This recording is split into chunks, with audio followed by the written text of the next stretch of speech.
Happy Tuesday afternoon. Our parishioner Joan Turkis has a wonderful vanity plate, LVFLY. I shared with her how I really liked her message, Love Fully, and she said that actually her original intention was live fully every day. My Tuesday thought then is about living and loving fully. Yesterday, millions from around the world, including my husband and I, watched Queen Elizabeth II's funeral in Westminster Abbey, London. If ever there was someone who lived and loved fully, it was Queen Elizabeth II. Her commitment to serve her people derived from her love of God and her faith in Jesus Christ as the leader of the Anglican Church. Her full life of 96 years was shown in her interest in and devotion to the affairs of her kingdom, evidenced in kindness, humility, openness, a sense of humour, and steadfastness in suffering, both national and personal. A mere 3 days before her death, the Queen was still attentive to life, inviting Liz Truss to Balmoral Castle to form a new government. For 70 years, Elizabeth II was the glue that bound the United Kingdom together. Through many economic and political ups and downs in Great Britain and the Commonwealth, she used the symbolic power she had to advance the cause of peace in Northern Ireland, and her example of a full life and deep love will be greatly missed.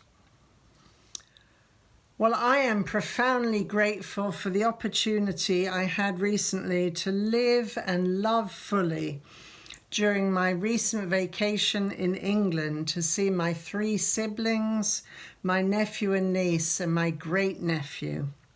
What joy we shared together for those 2 weeks as we relished every moment. My sister and her husband took David and me to South Wales to enjoy the sea for 4 glorious days. As an island girl, I so love the sea. To smell the salt sea air and to walk for miles along unspoiled sandy beaches was unforgettable. We also enjoyed visiting an old church, St. Ichtid's in Pembrey, named after a 4th century scholar and teacher, and we saw a medieval castle at Kidwelly. What fun it was to visit with our nephew and niece and hold my great-nephew for the first time as we returned back to my sister's via Bristol. Then a lovely week with my brother near Bournemouth on the coast, and I also saw my other brother. We had a blast at the delightfully creative and beautiful wedding of my niece and her fiancé at a farm, followed by a fun dance. With open eyes, ears, hearts, minds and spirits, God deeply moved us in the worship, pouring out God's spirit of love as we fully lived into the moment of that beautiful wedding. Back at St. Mary's, we have celebrated the beginning of this new year in style with special services and a wonderful homecoming reception. Weekly chapel and new classes have commenced for our children and youth to live more fully into their faith, to experience more and more of the love of God. A new sacred ground and Bible study for adults has also begun.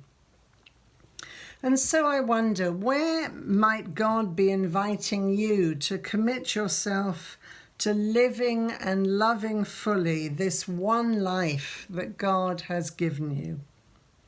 What is preventing you from living and loving fully each day?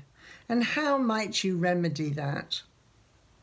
May we follow the Queen of England's example of commitment to the Lord Jesus Christ and live each day to the fullest, loving God, our neighbour and ourselves with all our hearts. Amen.